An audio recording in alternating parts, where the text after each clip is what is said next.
Hello. Now I've just put together a little video that was describing my own, perhaps quite surprising experience of feeling fear when approaching a situation where I was going to potentially expose myself, as it were, as a cross dreamer a couple of days ago. I'll put the link for that video in the show, in the description for this particular video. Getting into my podcast mode there. Show notes. Maybe they are show notes here on YouTube as well. Why not? I did post about this in the Cross Stream Life forum, and as always, some very insightful reflections coming back there on this matter, and particularly the idea that the social conditioning, the fears that arise from social conditioning, are very deeply ingrained, perhaps even within the body, or certainly within not necessarily the physical body, but as it were, within consciousness. And so even if you're someone like me that's largely overcome them, they can still be triggered. And on the positive side, it was pointed out there as well that there are techniques available to help us when we do feel this fear. They are certainly ones that I wish I could have called upon when I was much younger. So I thought I would share a little of what I know in terms of these techniques, these tools, if you like, that can or may help.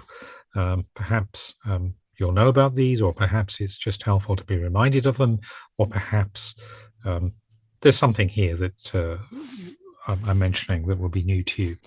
There is a handout, PDF handout that I put on my own website that summarizes these ideas that you may wish to take a look at and download. I'll put the link for that again in the description for this video.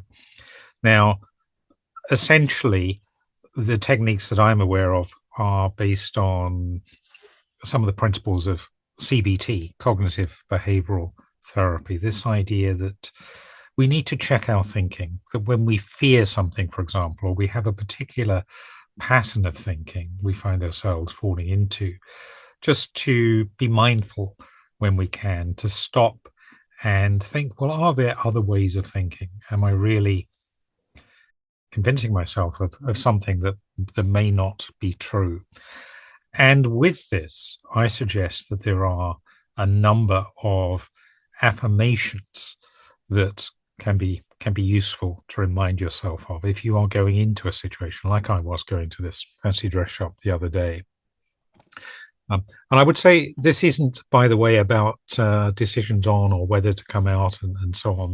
That's a much deeper and different topic, and I put information together on that, suggestions in another video, and again I'll put some links for those in the description for here. But this is really just these situations where you're, I don't know, perhaps going to do some clothes shopping or something like that, and you're feeling that fear as you're approaching the shop or the shop assistant. So some possible affirmations that might be worth reminding yourself, and these again may sort of challenge some of those fears that might be arising. This isn't a full list, so just some ideas. I know that I'm okay. I'm not an abhorrent or a bad person. I have more confidence. You might even say you're a fairly normal person if you want to. Not sure I'd ever call myself normal, but yeah, I'm okay. I'm not a bad person. I have good intentions for others, and so on. I have confidence in my own knowledge of myself than what any other person, or indeed society as a whole, can tell me. Another affirmation: I don't need to allow myself to be affected by other people's reactions to me, especially when they are grounded in ignorance. I know that most people are not judgmental or set out to offend, and at the same time, many are socially conditioned by prejudiced or singular views that aren't real. So when they do make judgments, then they're not so founded on a solid foundation, shall we say. I'm not the first person who will have been treated warily by people who have such prejudiced or singular views. If I face smirks or disapprovals, I will offer compassion to those who react that way. Sometimes easier said than done, I know, as they are ignorant of their prejudices and don't know who I really am. I am not responsible for the way they are and can only take care to ensure that I act without judgment or bias.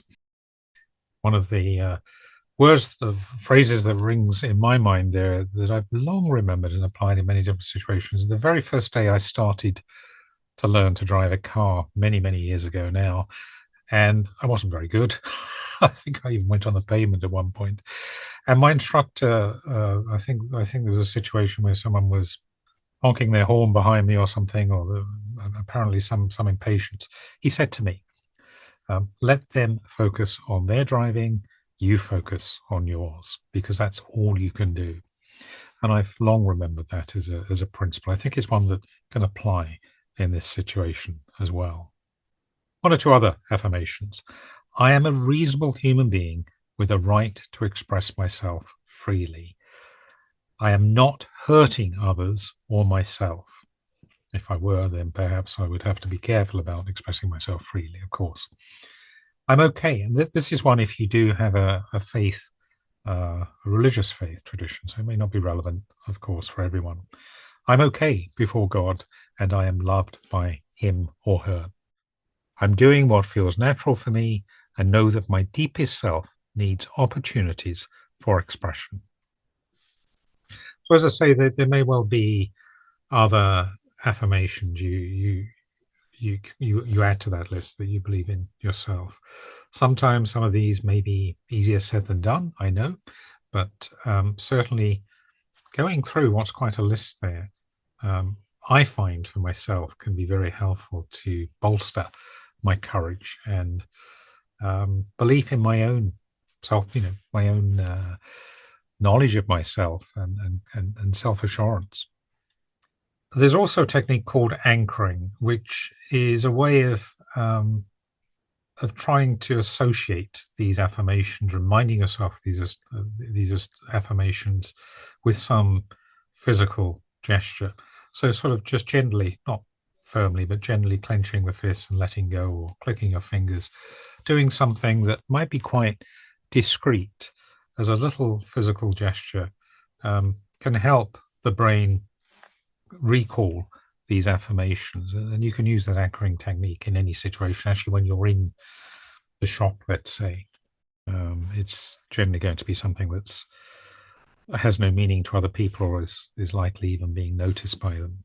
Grounding. This is the idea of really taking a moment before you kind of cross the threshold, before you open the shop door or you approach the person you want to talk to about buying that dress or whatever. And this is about having a sense of being strong and held, if you like, physically. You might even just take a moment to think about how you are physically in touch with the ground, if you're standing or walking, the fact that you are being held up by gravity and appreciating the heaviness, as it were, of the connection between your feet and the surface below. But there's also the sense of being deeply grounded within. So you might want to take a very deep breath to bring your attention as much as possible from the mind down deep into the body, the sort of core area, just a little bit below the belly button. Might be a good place to bring your attention and just have a sense of feeling strong, feeling ready, as it were, to encounter a situation that you might feel nervous about. And then when you're in the shop, if you have the opportunity, take your time. You might want to do a little bit of a recce, look around, not rush your words when you come to speak. Try as much as possible to breathe normally, and even, again, fairly discreetly, taking those deep breaths might help as well. If it is quickly apparent as you start a conversation that the person, or indeed people that you're with, aren't reacting with disdain or disapproval or sniggers, then try to relax. You probably will find that happens quite naturally. If you sense, rightly or wrongly, that they are, then try re-anchoring and persevering. And after your experience, you may well like to reward yourself. This might be a very simple little reward, like buying yourself a favorite coffee or something like that.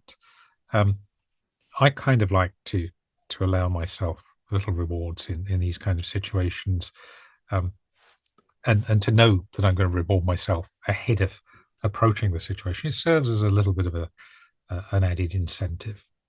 So, if you had a positive experience, then hopefully that's going to help reinforce um, your belief in yourself and make it easier next time around to counter any kind of false or negative perceptions you might have. If you didn't, then remind yourself that that was a one-off and that maybe next time will be better. Anyway, as I say, just some suggestions here. They are not perfect answers or solutions. They're not always going to work. I'm not aware that there should be any harm in trying them. But again, use your discretion on that. I'm not an expert in this field. I'm just sharing what's worked for me. As I said before, links in the description for a handout that might be useful.